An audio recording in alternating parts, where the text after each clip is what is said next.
Vamos a hablar de una herencia espiritual. Primer libro de Reyes, capítulo 15. Hemos estado sacando enseñanzas de los reyes de Israel y ahora no va a ser la excepción. Vamos a sacar un poquito de aprendizaje de estos reyes. Primer libro de Reyes 15. Herencia espiritual. Herencia espiritual. Ese es el mensaje de hoy. Muy bien. El reinado de este personaje es particular porque en los 8 versículos que aparece su historia solamente se reduce a 3 cosas. Reinó, ¿verdad? Hizo las cosas mal y murió. O sea, eso es el resumen que aparece de su vida en este libro. Cuando nosotros acudimos a otro texto de la Biblia, como lo es el segundo libro de las Crónicas, ahí aparece un poco más amplio la información acerca de su persona. Pero la reflexión que nos deja en esta mañana es esa exactamente. ¿Qué tan relevantes seremos nosotros con nuestra vida? ¿Qué tanto podremos dejar de herencia espiritual a los descendientes, a nuestros hijos y a los hijos de nuestros hijos, a nuestros nietos? Veamos entonces en qué consiste este tema. La palabra de Dios dice así: en el año 18 del rey Jeroboam, hijo de Nabat, Abián comenzó a reinar sobre Judá y reinó 3 años en Jerusalén. El nombre de su madre fue Maaca, hija de Abisalom, y anduvo en todos los pecados que su padre había cometido antes de él, y no fue su corazón perfecto con Jehová su Dios como el corazón de David su padre. Mas por amor a David, Jehová su Dios le dio lámpara en Jerusalén, levantando a su hijo después de él y sosteniendo a Jerusalén, por cuanto David había hecho lo recto ante los ojos de Jehová, y de ninguna cosa que le mandase se había apartado en todos los días de su vida, salvo en lo tocante a Urías Eteo. Hasta ahí vamos a leer. Padre, bendiga su palabra. Sea usted hablando a nuestros corazones, instruyendo nuestras vidas, pero sobre todas las cosas que podamos ser transmisores, instructores de la verdad de Dios. Bendito Dios, que tu Espíritu Santo hable y ministre en nuestras vidas. En el nombre de Jesús. Amén y amén. Pueden tomar asiento, amados hermanos. Muy bien.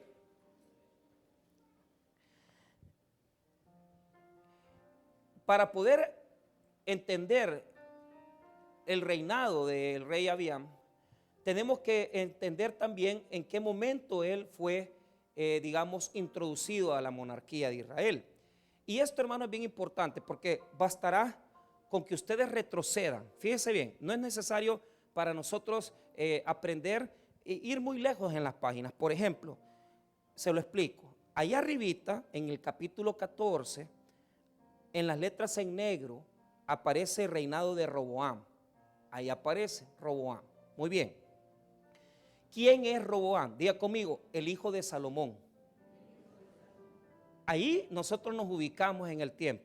¿Por qué? Porque ahí usted tiene una referencia clara con lo que la Biblia ya nos enseña. Por ejemplo, yo creo o quiero creer que la gran mayoría de nosotros sabe quién fue el rey Salomón. Si no lo sabe, no se preocupe. Yo le voy a explicar un poquito ya dentro de unos breves instantes. Ahora, antes de Abián está Roboam, y antes de Roboam está Salomón. Si usted nota en el capítulo 11, mire bien, 11, encima del versículo 41, aparece la muerte de Salomón. La muerte de Salomón. Entonces, ¿por qué es importante que nosotros veamos estas distinciones? Porque Salomón fue hijo del gran rey David, el rey más conocido en la historia bíblica, y es un tipo, una figura del reinado y del gobierno de nuestro Señor Jesucristo. Entonces, voy a hacer una referencia rápida. Mire bien: David, Salomón, Roboam. Repita conmigo: David, Salomón, Roboam. Y añadido a Roboam, al final tendríamos que decir Abián. ¿Podemos decirlo? Muy bien, hagámoslo otra vez. David, Salomón, Roboam y Abián. podemos decir que está, ¿verdad? Mire la relación que tiene. Salomón es padre de Abiam, ¿verdad? Y lo interesante es que es Roboam, el padre de Abiam. Lo interesante es que Roboam es hijo de Salomón. ¿Qué esperaría usted del hombre más sabio? ¿Verdad? El rey más sabio, por lo menos como lo dice el texto bíblico en el Antiguo Testamento. Usted esperaría un hijo sabio, padre sabio, hijo sabio y nieto sabio. Pero no fue así. Terriblemente, los pecados de Roboam, hijo de Salomón, fueron, hermano, y pasaron en la historia bíblica de una forma difícil, complicada y mala. ¿Por qué? Porque Roboam no fue un buen rey. Roboam fue uno de los peores reyes que ha habido en la Biblia. Entonces, ¿cómo nos explicamos esto? ¿Cómo nos explicamos que Roboam, hijo de Salomón, el hombre más sabio, ¿verdad?, pueda ser un hombre malo, un hombre que no tiene buenos fundamentos? Bueno, les quiero contar algo importante. Salomón, hermano, terminó mal sus días, ¿verdad? Recuerden que él se volvió a la idolatría de sus mujeres. Tuvo tantas concubinas, tuvo tantas esposas, el poder lo enloqueció, y la Biblia nos enseña que al final de sus días el pueblo estaba cansado. De tal manera que cuando el pueblo, hermano, vio que Salomón falleció, prácticamente es como que se alegrara todo el mundo. Estaban felices porque Salomón había muerto. ¿Por qué? Porque pensaron que las cosas iban a cambiar. Y la Biblia dice que hubo un grupo de personas que se acercaron al rey Roboam, hijo de Salomón, y le dijeron: Roboam, quítanos las cargas que nos puso tus padres. ¿Por qué? Porque Salomón, hermano, estableció un sistema de tributos y de impuestos tan gravoso que al pueblo lo oprimió gravemente. La gente no podía pagar esas cantidades de dinero. Claro, Salomón, hermano, vivió en una vida de lujos, vivió en una vida de oro, en una vida de cosas opulentas, y lo que pagaba ese lujo era el pueblo de Dios. Entonces, el hijo, cuando Salomón muere, toma decisiones bien equivocadas. Note esto. En el capítulo 14, en el versículo número 23, dice lo siguiente. Mire lo que dice: porque ellos también se edificaron lugares altos, estatuas e imágenes de acera en todo collado alto y debajo de todo árbol frondoso. Mire el 24. Hubo también, ¿qué?, sodomitas en la tierra, e hicieron conforme a todas las abominaciones de las naciones que Jehová había echado delante de los hijos de Israel. Ahora, yo adrede me pasé el versículo que quería con el cual finalizar el reinado de Roboam. Mira el 22. Y Judá hizo lo malo ante los ojos de Jehová, y le enojaron más que todo lo que sus padres habían hecho en sus pecados que cometieron. O sea, Dios, hermano, estaba desagradado del reino de Roboam. Pero ¿qué es lo que instaló Roboam? El culto, hermano, a los dioses idolátricos, pero además de eso, sodomitas. La palabra en el hebreo, hermanos, en la traducción dice sodomitas, sí, pero no da claridad. A lo que se está refiriendo es que habían hombres que ejercían la prostitución, pero no se entiende la función que tenían, porque aparentemente, pues ellos tenían que tener relaciones sexuales con otros varones. Eso es lo que está diciendo el texto. Entonces, ese culto y esa forma de culto le instaló Roboam. Ahora, ¿qué esperaría usted de un hijo de Roboam? Que se crió adorando ídolos, que se crió adorando imágenes, que se crió en ese desastre en el que Roboam gobernó. Claro, usted lo que tiene que esperar es un hijo malo. Un hijo malo. Abiam es el hijo de Roboam. Ahora, note cómo se resume el reinado de Abiam. Se resume primero: reinó tantos años, ¿verdad? Después hizo lo malo, no fue conforme al corazón de su padre. La palabra dice padre David. ¿Por qué? Porque si es su bisabuelo, pero David fue un hombre con un corazón recto ante los ojos de Dios. Y el reino de David fue recto ante los ojos de Dios. Y David fue agradable ante los ojos de Dios. Pero Abiam no es agradable ante los ojos de Dios.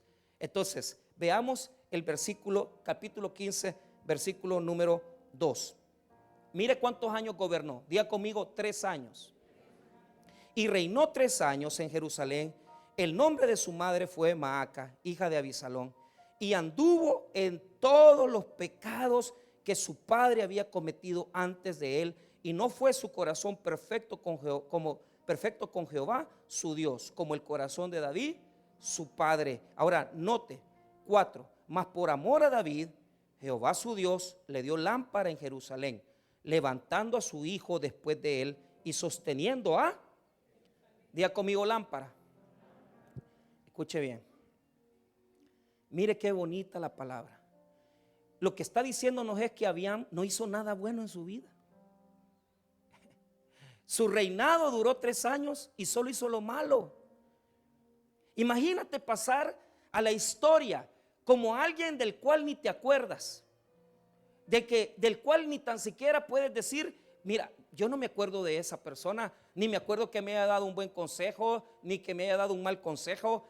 La realidad es que yo no sé, ¿verdad? No sé en qué momento esa persona pasó por mi vida. Pero lo que quiero mostrarte es lo siguiente, hermanos míos. Dios ya había preparado el futuro. ¿Por qué? Dice que aunque él anduvo en malos caminos, ¿verdad? Dios le dio lámpara. Diga conmigo otra vez, lámpara. ¿Quién es la lámpara? La lámpara va a ser el hijo de Abiam. El hijo de Abiam va a ser un buen rey y va a ser alguien que va a cambiar y va a reformar toda la situación que sus padres habían hecho. Entonces, esto, hermano, es algo tremendo. ¿Sabe por qué? Vaya, vamos a plantarnos en un pensamiento. Fíjese que hace unos 8 años o 10 se creó una teología, y esta teología es una teología que es parte de todo digamos, de predicadores de la prosperidad. Y decían, diga conmigo, maldiciones generacionales. Entonces, en la teología de maldiciones generacionales, yo leí un libro que se llama Él vino a darle libertad a los cautivos. Y es de una profeta americana que escribió ese libro, bien extraño. Entonces yo leí en ese libro, decía, es de editorial Whitaker, muy mala, por cierto, solo expone libros de guerra espiritual. Entonces, dice ese libro que el demonio que habita en el Padre es el mismo demonio que habita en el Hijo. De tal manera que si mi padre es un alcohólico, el demonio de alcoholismo está en mí. Y el demonio del alcoholismo pasa a mi hijo y al siguiente hijo en mi descendencia. Eso es preocupante.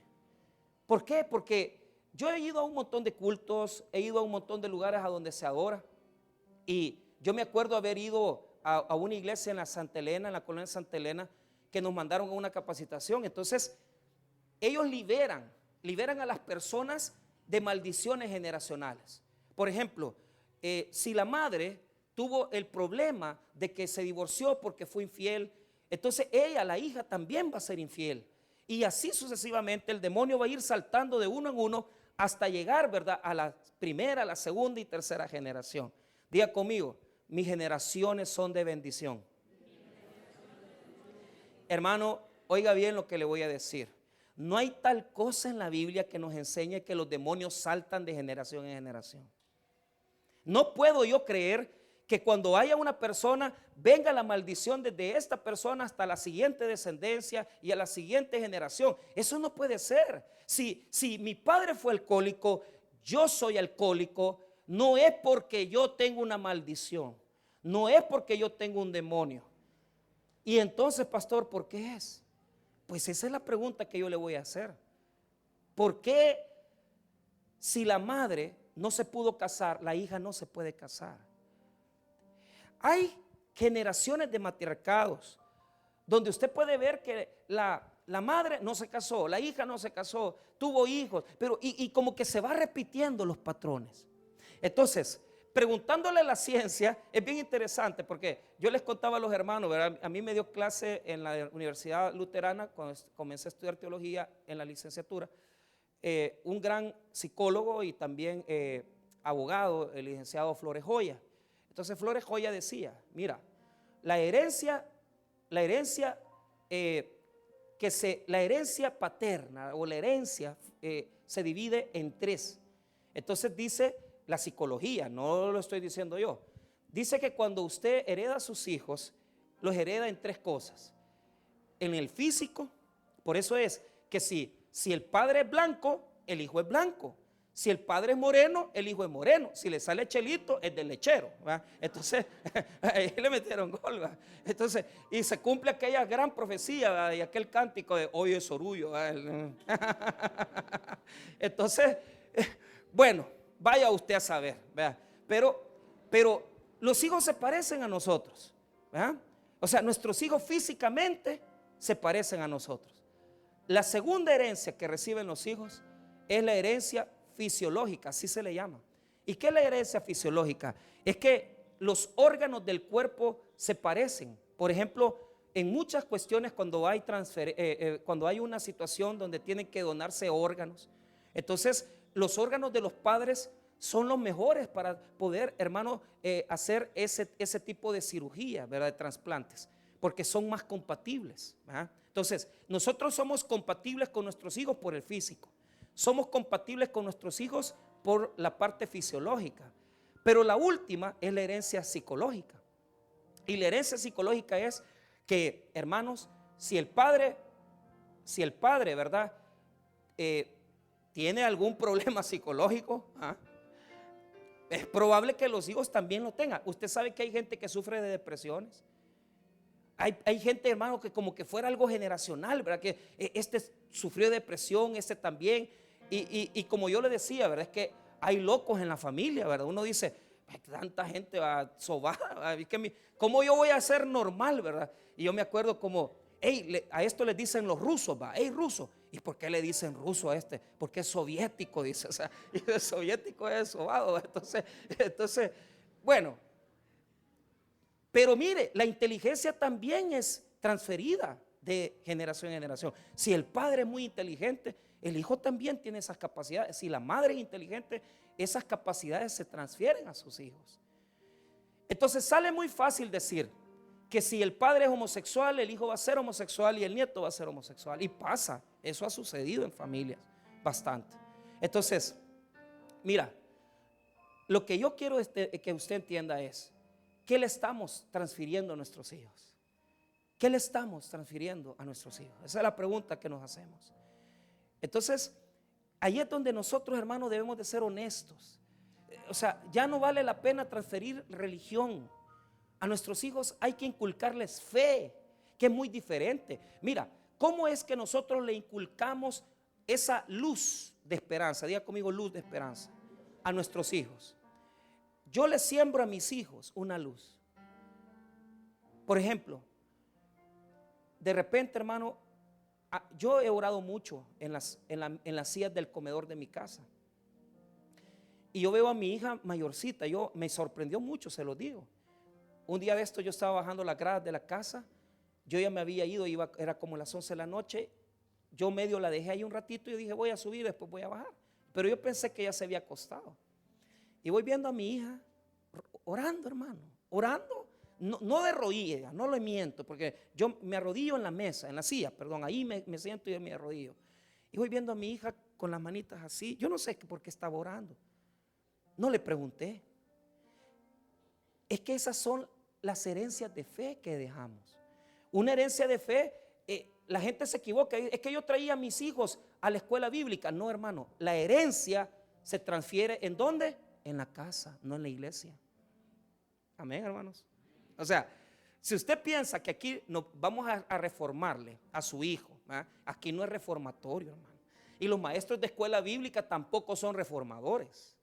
Usted es el que tiene el cincho, usted es el que tiene la Biblia, usted es el que tiene la fe. Pero ¿qué es lo que le quiero enseñar? Que esa semilla que yo sembré en mi hija una vez, tal vez, que ella me ha visto orar, muchas veces yo estoy orando en mi cuarto y ellas entran. Y mire cómo respetan mi espiritualidad, mi familia. Al principio no la respetaban porque entraban y sacaban lo que tenían que, a veces una camisa o cualquier cosa, una blusa que han dejado ahí.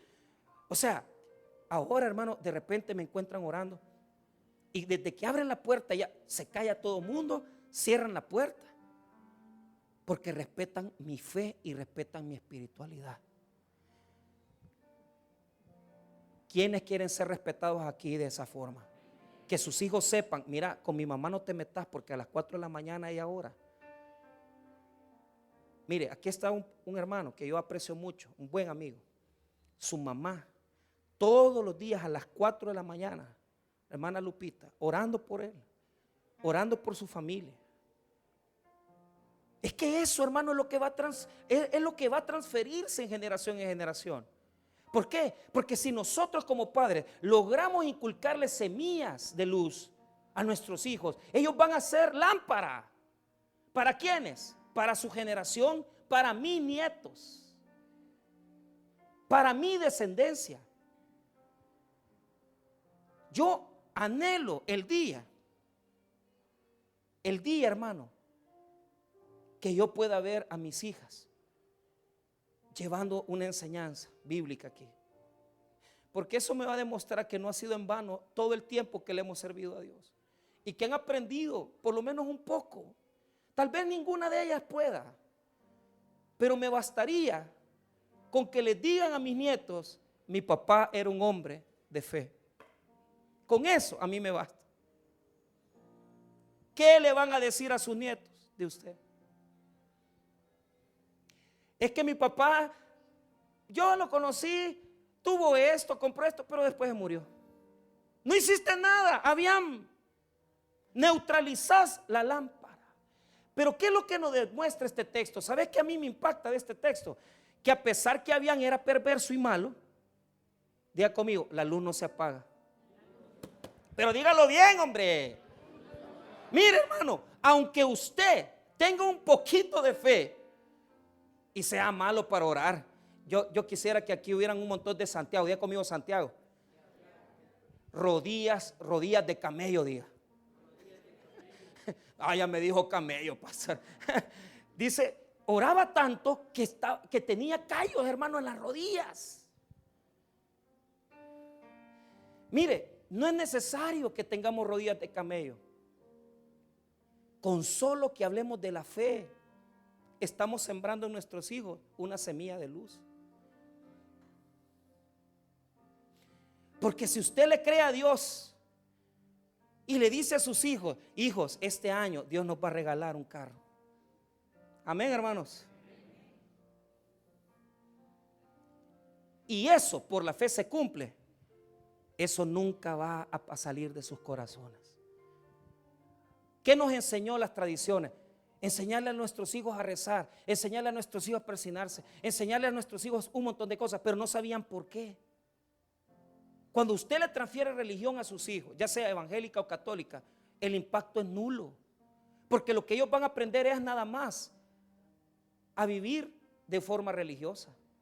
Pero lo que cambia la vida del hombre es la lámpara que le metemos en el corazón, es la luz que metemos en el corazón a nuestros hijos. Hablando con fe, viendo las proezas de Dios y diciéndole a nuestros hijos, papá, fíjese que yo quisiera tal cosa, ore, hijo. Dios se lo va a conceder. Dios se lo va a conceder. ¿Cuántos quieren cambiar su forma de hablar? ¿Cuántos quieren cambiar su forma de pensar y comiencen a sembrar semillas de luz en los corazones de sus hijos, hermanos? Escuche bien. Aunque nosotros somos malos, la luz no se apaga. Porque Dios es tan sabio que lo poquito que le damos a nuestros hijos, Dios lo transforma en una gran lámpara. Mire, yo les contaba a los hermanos de las 7. Lo primero que hizo mi papá cuando llegamos al tabernáculo es comprarnos una Biblia a mi mamá. Él se compró la de él, a mi mamá y en la mía. Por mi propia desaveniencia, yo perdí mi Biblia, fíjese. Y estaba por mi papá, decía Miguel Ángel Velázquez, a Michael Velázquez en la fecha fulana de tal, 1996. Se perdió. No la volví a encontrar. Pero gracias a Dios conservamos la Biblia de mi mamá. Entonces yo tengo en mi oficina la Biblia de mi mami. Es así. Y allí dice Miguel Ángel Velázquez lo mismo, mi papá regalándosela a mi mamá, en la fecha fulana de tal. Y yo me pongo a pensar, esta Biblia es la base de mi fe, porque por la conversión de ellos, yo vine a los pies de Cristo. Escucha, hermano, por esa Biblia se han transformado vidas. Por esa Biblia, hermano, yo he predicado más de 5,000 sermones. Por esa Biblia yo estudié teología.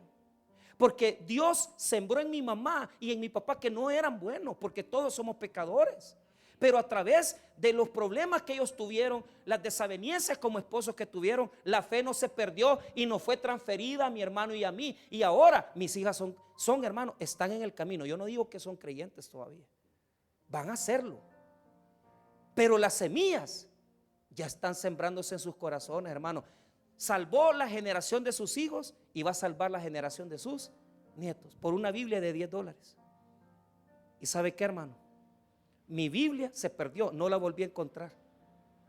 Mi Biblia se perdió, no la volví a encontrar. Pero les puedo decir una cosa, hermano. No importa que se haya perdido esa Biblia, porque lo que dice la palabra está escrito en mi corazón, hermano. Porque la lámpara de Dios es la palabra de Dios. Y si usted le inculca en el corazón a sus hijos luz, esa luz va a ser resplandeciente en sus próximas generaciones. Y va a deslumbrar. Tal vez usted no llegó a culminar una carrera, tal vez usted no llegó a ser un profesional, pero sus nietos sí. Tal vez usted no logró comprar una casa propia, pero sus nietos sí. ¿Sabe por qué? Porque la lámpara siempre ilumina en ascenso, nunca se apaga, hermano. Siempre va resplandeciendo. Cuando cambiamos nuestra actitud y comenzamos a enseñarle a nuestros hijos a orar y a decirle, mire hijo, comience a orar por esto, comience a orar por lo otro, en el altar familiar, mire, estamos sacando adelante las materias, fíjese que voy mal en una materia, papá, vaya, oremos pues hijo por eso, y comenzamos a orar. ¿Qué están aprendiendo sus hijos? Que con la oración se resuelven todos los problemas. Esa es la fe que necesitan nuestras generaciones. Esa es la fe que necesita nuestro pueblo. ¿Qué pasó? Mire, Abías no pudo ser bueno y le inculcó a sus hijos idolatría. Pero Dios tenía una luz de esperanza. ¿Por qué? Porque su abuelo, su bisabuelo, David, oraba por las generaciones futuras. ¿Y sabe qué? David, hermano, por haber servido al Señor y porque David fue fiel al Señor, Dios tuvo misericordia de su próxima generación. Y mire lo que dice el versículo número 3. Mire lo que dice.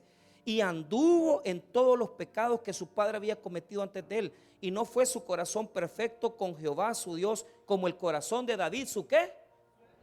¿Por qué dice padre si era el bisabuelo? ¿Por qué? Porque era el padre de la fe, de la familia. Usted tiene que ser padre de la fe de sus hijos. Tiene que ser padre de la fe de su esposa. Aquí no caben mujeres, ¿verdad? Perdón. Aquí no caben mujeres, no. Aquí no caben mujeres que vengan arrastradas a la iglesia. Aquí no caben hombres que vengan arrastrados a la iglesia. Aquí no caben hijos que vengan arrastrados. Todos nosotros sabemos que seguimos la fe de nuestro Dios. Escuche bien, hermano. Aunque el testimonio de su padre Roboam era malo, él pudo haber visto el testimonio de su abuelo David y no lo vio, fíjese. No lo vio. Y su corazón no fue recto con Dios porque fue un gran idólatra. Pero ¿qué nos demuestra esto? Que no hay maldiciones generacionales. Diga conmigo, no hay maldiciones generacionales. Entonces, ¿qué es lo que cambia el futuro? Nótelo ahí. Mire lo que dice el versículo número 4. Mas por amor a David, Jehová su Dios, le dio lámpara en Jerusalén, levantando a su hijo después de él y sosteniendo a Jerusalén. Verso 5. Por cuanto David había hecho lo recto ante los ojos de Jehová y de ninguna cosa que le mandase se había apartado en todos los días de su vida, salvo en lo tocante a ¿qué? O sea, ¿qué pasó con David? Cometió una gran falta porque mató a Urías Eteo, mandó a matar a Urías Eteo. Pero ¿sabes qué? el servicio y la rectitud del corazón de David llevaron bendición a sus próximas generaciones. Te das cuenta que con tu servicio, con tu trabajo bendecís a tus hijos y tus nietos. Que los que le sirven al Señor saben que sus hijos y sus nietos pueden también ser de luz. ¿Y sabe qué me impresiona de este versículo? Que Abiam no quiso seguir a Dios. Él pudo haber dicho: voy a ser como David, voy a ser como mi abuelo, voy a ser como él. Pero él no quiso seguir los caminos de David. Entonces, pastor, ¿cómo se transforman las generaciones? Aquí yo le explico. ¿Sabe qué, hermano? Abiam tuvo un hijo que fue la lámpara. Se llama Asa. Diga conmigo, Asa. Y Asa hizo dos cosas: le creyó a Dios, y segundo, con el conocimiento que tenía de la palabra de Dios, destruyó los dioses que le heredaron su papá y su mamá. Mire lo que dice el versículo 9. Asa, hijo de Abiam, descendiente del rey David, descendiente de Salomón, descendiente de Roboam. ¿Qué hizo Roboam? Puso a los sodomitas. ¿Qué hizo la mamá o la abuela de Asa? Puso una imagen idolátrica. Pero mire lo que hizo Asa, versículo 9. En el año 20 de Jeroboam, rey de Israel, Asa comenzó a reinar ¿sobre qué? Sobre Judá. Y reinó 41 años en Jerusalén. El nombre de su madre fue Maaca, hija de Abisalón. Note cuántos años gobernó. ¿Cuántos años? 41 años. Mire cómo duró su reino. ¿Sabe por qué? Porque fue bueno ante los ojos de Dios. Mire lo que dice el versículo 11. Asa hizo lo recto ante los ojos de Jehová, como David, su padre. Entonces, pastor, ¿qué es lo que cambia las generaciones? La palabra de Dios. Escuche bien. Tal vez te heredaron alcoholismo. Tal vez te heredaron, hermano, pobreza. Tal vez te heredaron una condición de idolatría. Pero cuando tú abres la palabra de Dios y te acuerdas de la fe de los padres, hermanos míos, todas las imágenes, todas las maldiciones se revierten. ¿Por qué? Porque Jesucristo llevó la maldición sobre el madero. Hermanos míos, Jesús ha quitado toda maldición. Y cuando nosotros venimos a Cristo y abrimos la palabra de Dios y nos damos cuenta que toda maldición que venía sobre nosotros se la llevó Jesús en el madero, nos damos cuenta que nosotros somos libres. No hay maldición de alcoholismo, no hay maldición de homosexualismo, no hay maldición de pobreza, porque yo soy bendecido en la cruz del Calvario por Cristo Jesús, mi Señor y Salvador. ¿Qué es? Aplaudámosle al Señor, gloria al Señor. Revierta la maldición. Mire, ¿qué es lo que aprendimos entonces? Costumbres, sí. Tradiciones, sí, y conductas. Eso hemos aprendido. Hay personas que me dicen, y yo les comento esto con todo el respeto, pero una hermana que yo doy consejería. Ustedes saben que aconsejo 5 sesiones para casar a alguien. Pero si usted está acompañado desde hace 5 años, no espere que le aconseje, ¿va? Tampoco. Ya usted me puede dar clases a mí, ¿va? Yo no le puedo dar clases a usted. Entonces, estos jóvenes se acercaron y me dicen, pastor, mire, creyentes metidos en la iglesia. Y me decía la muchacha, porque hay la segunda sesión es para sacar todo lo que está dentro, toda la basura de nosotros, lo que hemos sido creados. Yo no sé si ahí aprendiste a golpear, si ahí aprendiste a maldecir a la mujer, a golpear mujer, yo no sé dónde. Pero esta muchacha me decía, pastor, si hay algo que yo odio es a mi mamá. ¿Qué te hizo tu mamá? Mi mamá nos dejó a mi hermana y a mí con mi papá, se fue con otro hombre a Estados Unidos, nos dejó tirados. Entonces me dice, mire, nunca en mi vida voy a ser como ella. Curiosamente, hermano, me encontré con su esposo porque yo los casé. Y yo pensaba que tenía buena mano, fíjese. Pero ellos fueron los primeros que se divorciaron, fíjese. Y después de ellos comenzaron a divorciarse un montón. Entonces ya me di cuenta que no tengo buena mano, hermano. Un gran juicio les ha caído. Pero me encontré al esposo. ¿Qué tal, hermano? ¿Cómo te va? Él tiene ya una pareja nueva. Entonces, y me dice, pastor, ¿y tu señora? Mire, hermano, paso a paso cometió los mismos errores que cometió su mamá. Lo que más odiaba es en lo que ella se convirtió. Hay personas aquí que no pueden mantener ni un matrimonio, no son estables emocionalmente. ¿Y eso de quién lo heredaste? ¿De tu papá o de tu mamá? No es una maldición, no es un demonio, es que aprendiste, aunque vos no te dabas cuenta, aprendiste, guardaste la conducta dentro de tu corazón y te convertiste en eso. Y te convertiste en lo que más odiabas. Porque ahora ya llevas 2 parejas, 3 parejas y ya dejaste 2 hijos tirados. Mira, te voy a decir algo, te comparto mi testimonio con el respeto de mi familia que me ve. Mi bisabuelo, ustedes saben, don Miguel Ángel Velázquez, tuvo 42 hijos. O sea que yo no soy ningún sencillo, ¿eh? Por eso me quedé chiquito. Entonces, hermanos, en nuestra familia no somos normales. Mi abuelo tuvo sus desvaríos, también tuvo hijos fuera. Entonces yo cuando me casé le dije, Cintia, mira, esto es lo que yo llevo dentro de mí. Esto es lo que está dentro de mí. No está afuera, está dentro de nosotros, está en nuestra mente. Y eso está bien amarrado. Aquí hay personas que tienen un nudo dentro tan complicado, hermano. Y usted dice, ¿y por qué soy así? Porque así aprendiste a ser. Entonces yo le dije, Cintia, yo no puedo, pero en el nombre de Jesús, yo voy a tratarte de serte fiel. Así le dije. Y ella hasta se puso a chillar porque ella quería que yo le diga, yo te voy a ser fiel toda la vida, nunca te voy a poner los cachos. Y hasta uno se me estaba saliendo aquí. Entonces, pero no, yo fui honesto. Yo no creo ser un hombre diferente a todos los que están aquí. Tengo los mismos males. Pero ¿sabe cuál es el problema? Tengo a un Dios que me sostiene. Tengo un Dios que me sostiene. Y lo tengo en mi corazón. Téngalo usted también. Yo revertí las maldiciones de las herencias malditas, de divorcio, de infidelidad. Y después me di cuenta con los años que la verdadera condición de mi familia no es, hermano, óigame bien lo que quiero decir, no es que somos infieles, es que no sabemos ser hombres porque tenemos hijos y no los criamos. Porque no sabemos ser padres. ¿Cuántos hay gente aquí que no sabe de paternidad? Que a los hijos la mujer los ha criado y usted no los ha criado.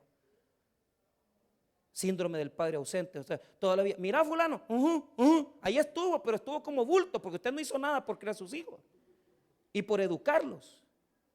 ¿Sabe por qué? Esa es la verdadera razón, porque en la familia hay un montón de hijos que no han tenido papá y los dejan malcriados.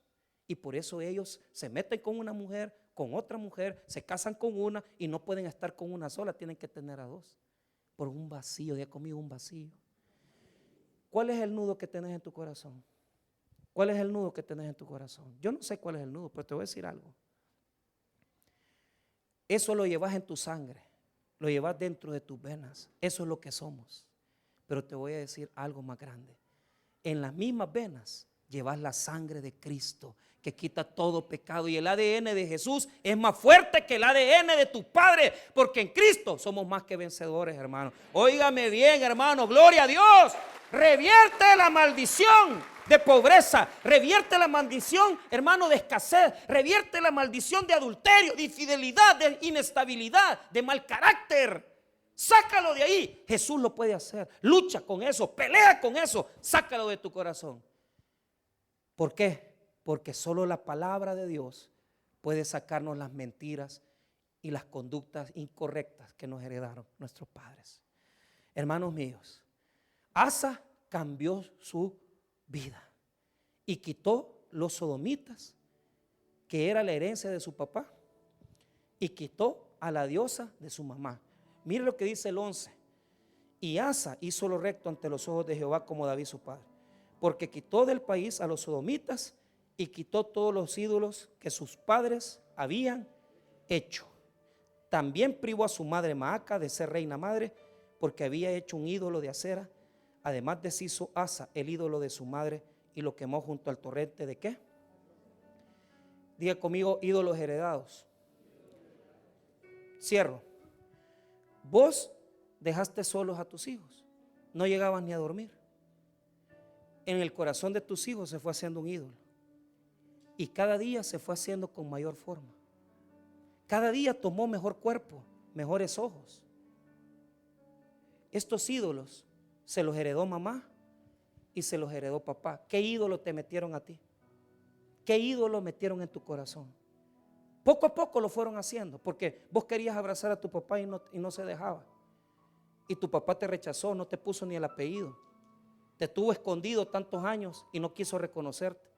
Y ese ídolo se hizo en tu corazón. Hermanos míos, Asa quitó los ídolos de sus padres. ¿Por qué?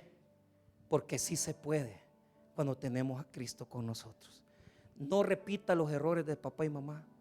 Haga una nueva vida y sea libre, porque Cristo ha venido a darnos vida y vida en abundancia. Destruyamos los ídolos, destruyamos las malas conductas y hagamos una vida que glorifique a Jesús y que glorifique al Rey de Reyes y Señor de Señores, porque la sangre de Cristo quita todo pecado y somos más que vencedores en Cristo Jesús. Si has venido rendido en esta mañana, no lo hagas, no te rindas. Sigue luchando con tu debilidad, sigue luchando con tu perversión, porque Jesús te va a dar el poder de ser libre.